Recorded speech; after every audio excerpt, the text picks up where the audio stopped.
Hello.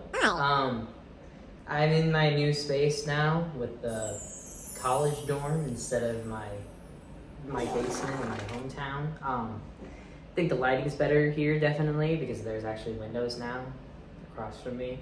I kind of wanted to do a different type of video this time because I haven't seen this anywhere online, like at all. But I'll call this the bridge problem because it's about a bridge and it's a problem that we have to solve. My friend Karma drew this. I don't know who drew that. Let's get into the video. So I actually have a word problem, I guess, on here on my tablet that I wrote out. So let me read it. A totally real bridge company wants to make a bridge because that's what they're supposed to do, allegedly. This is the blueprint they have for the bridge they want to make. I'm not using numbers because I don't want to. It's also easier to, I guess, imagine without numbers because you don't focus on the numbers that much. Before they make it for real though, a team of bridge scientists put the bridge model into a totally real computer program to simulate how much force the endpoints of the bridge can withstand when they put forces on different intersections throughout the bridge. You know, physics stuff. Wow. A and G are the endpoints of the bridge. Think of them like there's something here, like holding it, and then these are the intersections, B through F. Now I'm gonna draw some forces to put on this bridge. So this is what the simulation looks like. There's a bunch of different forces on each of the intersections. Notice how there isn't a force on E, which I guess is important because you won't see E in any of the equations because there's no forces acting on it. So in this very specific situation, there are three unknown forces, AY, AX, and GY. Notice that there is no GX, or like force G in the X direction, because that would be too confusing. Yeah. I don't want to do that right now. Just as the bridge makers have to run the simulation, the power goes out. Apparently Mr. Bridgeman, the very real, totally ethical boss of this company, forgot to pay the monthly bills. Again. The team let out a collective groan, but then they realized, hold on, we can do this ourselves.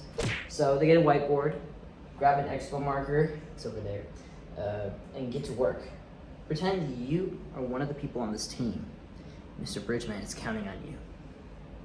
Notice how I say that this is at rest. This is very important because that means that for all the equations that we're going to use, which is forces in the x direction, forces in the y direction, and torque, which is rotational force, it's all going to equal 0 because it's not moving, meaning there is no acceleration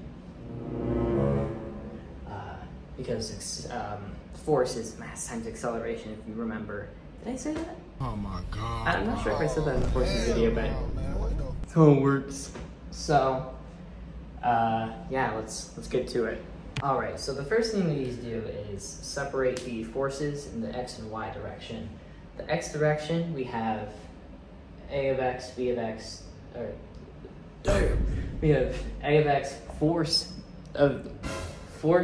in the b point in the x direction, force of d in the x direction, force of f in the x direction. I could have also put force of c and force of e, but those would be 0 because they're not in the y, or they're not in the x direction, they're only in the y direction, and then force of e doesn't exist, like I said.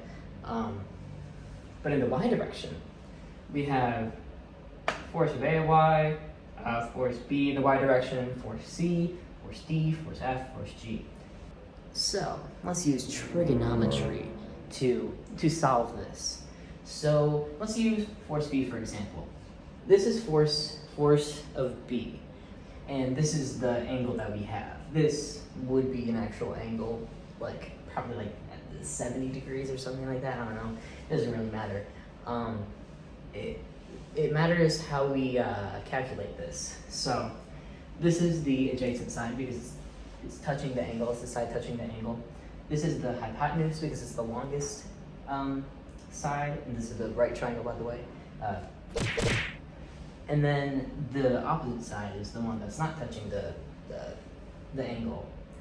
And if you remember from trigonometry, the trigonometry video that I put out like years ago, I have not made videos in a while.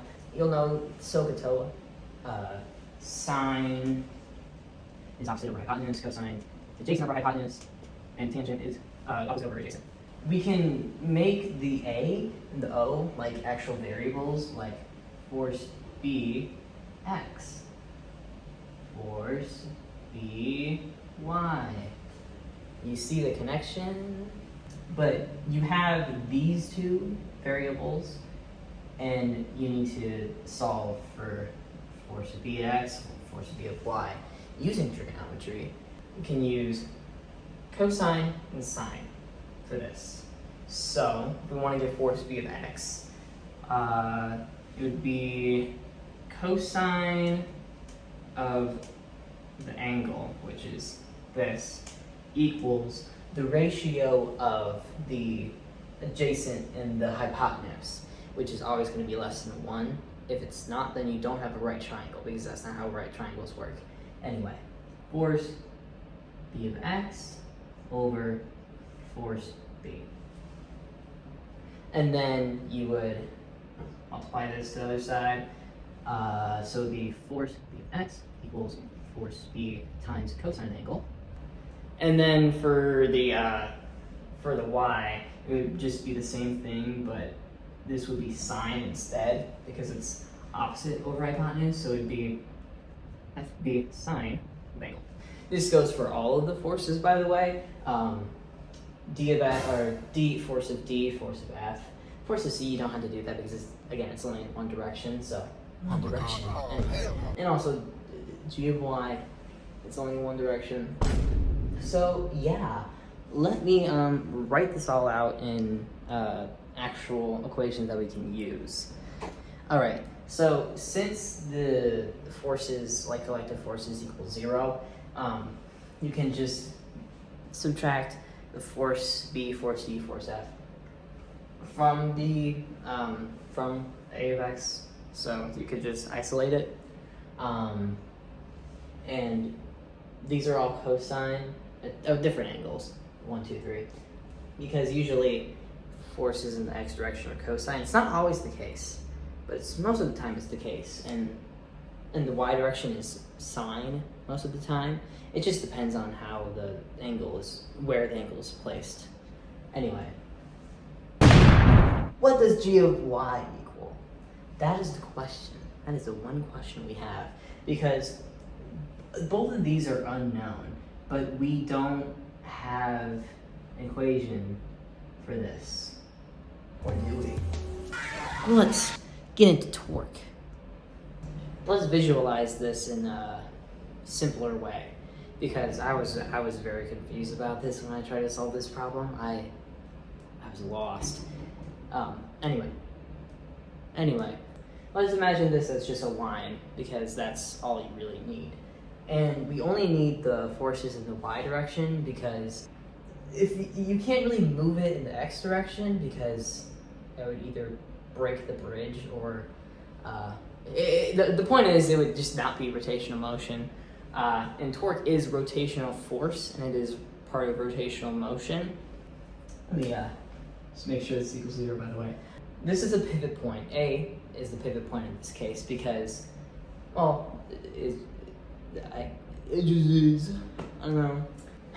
But it doesn't rotate in this case, because we don't want the bridge to rotate. If you remember from the blueprint, there was X, X, X, X, X. And since B, D, and F were like on the top of it, we just move it down so it's like in relativity with the line. So the distance from point A to point B in the X direction specifically, the Y direction, it doesn't matter. Or I guess the height of the bridge doesn't matter. The radius, R means radius. The radius is X over 2, and then for C, from point A, it's X. D, 3X over 2, E, which we're not using, 2x, F, 5x over 2, G, 3x. So the torque of the the pivot point, is all the torques added up. It's going to be because we don't like E around here, is 0. So let me write it out. To get the force of G in the y direction, I just wrote it like this because I wrote it like that in the original diagram. That's the word. Remember the forces in the y direction, and then you times that by the radius. The radius is like kind of a misleading term in this case, because usually radius you think of like a circle, but really is just the distance from the pivot point to the point that you're trying to look for. So it's basically the distance, like the cake song. Anyway, and it's all over 3x. This is all in the numerator. I just didn't have space to write it all in one line. Anyway, all over 3x, which is the radius of G to A. This does look complicated. It isn't. Again, I'm not using numbers because I feel like that would just kind of take away the point of this, of what I'm doing, because this can be solved in like any scenario in this case. Like, it doesn't matter what these forces are, where the forces are. If you know the distance between the pivot point and all these points, and you know what forces are there and what forces are not, like, for example, G of X is not here, that would get a little more complicated. I'm sure you could solve that anyway. I haven't really gone that far, I'll be honest. But point is, physics is about patterns. There's a ton of patterns in physics. I use trigonometry, I use the forces, which is Newton's second law. Like, things come up over and over again in physics, which is why I love it. But you didn't sign up, or you didn't watch this video for me to just rant about the wonders of physics. That's for another time. What you would do is get the A and the y direction equation that I did in the last part, and then you would plug this in, which would be a numerical value, if you had the actual numbers, into the equation. And then you could get in the y direction. And in the x direction, you can just solve on your own, because you have all the other variables. I don't know why someone's banging on the ceiling. Anyway, but yeah. New videos not out soon, because I don't know when I'll have time for this again. I'll be honest. Maybe over break. Let's hope. Maybe. Bye bye. You can just subtract